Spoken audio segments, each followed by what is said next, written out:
What's up, everybody? My name's Jay. Welcome to J Manga. It's clever, right? Because my name's Jay. It's Manga. J Manga. It's what I'm talking about and my name. That's clever. I'm a manga fan, and I like to read manga.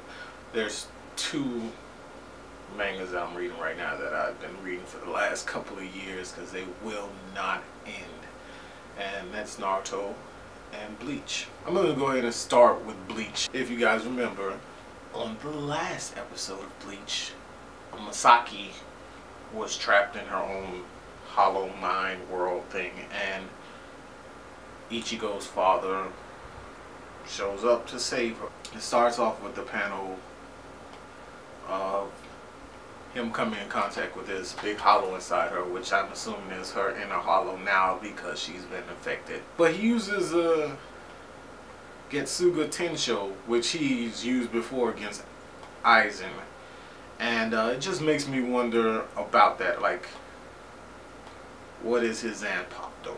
You know what I mean? What is his Bankai? Is it the same as Ichigo's? I mean, the sword doesn't look the same, but he uses the same technique, so I'm wondering, their swords have to be very closely related. God, this is fucking boring. We go through that, and the next panel, it's him, you know, beating the shit out of the hollow, which is cool. Then there's, then there's the shot where she's naked and he sees her boobs. That's another thing. I'm really curious about this because every time I read manga or see Japanese cartoons, what is their obsession with tits? Like, don't get me wrong, I'm not against it. You know what I mean? I'm all for it. Big boobs. Yeah, that works for me. But like, they're always huge. You got Ichigo's mom. You got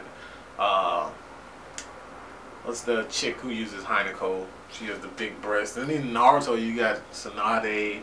It's just like these chicks just have huge knockers. It's cool.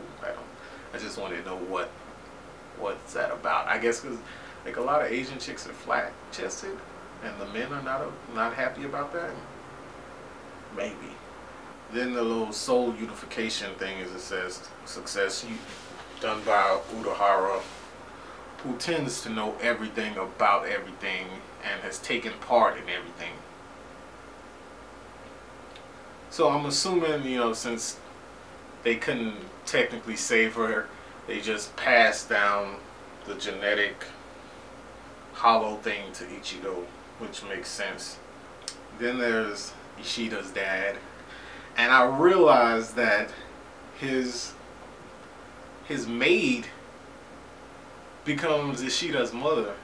Like, I don't know why it took me so long, but when I saw the first panel of him looking sad in the rain and I saw her face, I automatically like morphed them together and saw Ishida. So that makes sense.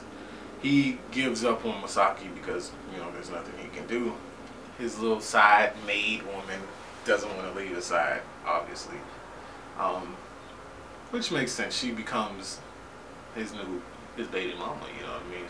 Have a little happening, you know, which led to Ishida being born. Uryu. It's just, like, this is one of the more boring chapters. I wish I would have started when it was like, you know, all the fighting and when he was in the kingdom of the Soul King.